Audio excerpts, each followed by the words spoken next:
வாழ்வு நெறி பற்றி வலியுறுத்த வந்துள்ளேன். கடவுளையோ மதத்தையோ இனத்தையோ சாராமல் நாடு கடந்து மொழி கடந்து உலக மக்களின் பொதுமறையாய் திகழும் பெருமையுடையது நமது திருக்குறள். அறம், ஒழுக்கம், கல்வி, நட்பு போன்ற வாழ்வின் எல்லா நிலைகளுக்கும் நடுநிலையோடு வழிகாட்டும் வாழ்வியல் நூல் அது. பிறப்புக்கும் எல்லா உயிர்க்கும் என்ற குறளின் மூலம் பிறப்பால் எல்லா மக்களும் சமமே, நம்மில் வேற்றுமை கூடாது என்று எடுத்துரைக்கிறது.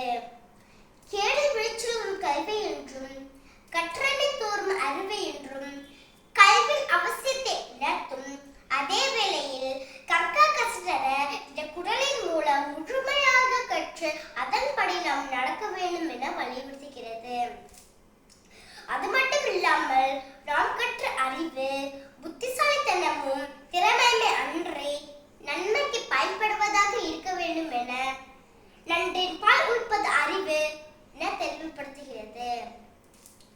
முயலை வீழ்த்து பெறும் வெற்றியை விட யானை எதிர்த்து பெறும் தோல்வியே சிறந்தது என உயர்வான இலக்கிற்கு உள்ளுவதெல்லாம் உயர்வுள்ளல் என்னும் குறள் ஒவ்வுமை கூடுகிறது.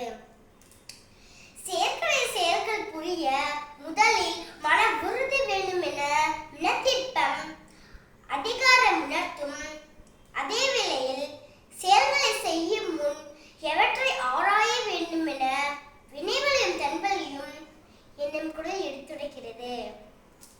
பிறகு தீங்கு விளைவிக்காமல் பொருளை சேர்க்க வேண்டும் எனவும் அவ்வாறு சேர்த்த பொருள் அளவில்லாத இன்பத்தை தரும் என அறமீனும் இன்பமும் மீனும் திறனறிந்து தீற்றின்றி வந்த பொருள் என அறிவுறுத்துகிறது.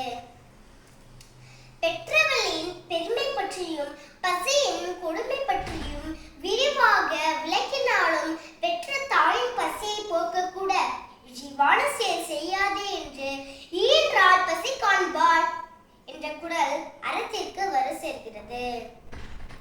வள்ளுவம் காட்டும் நெறியில் அறவழியில்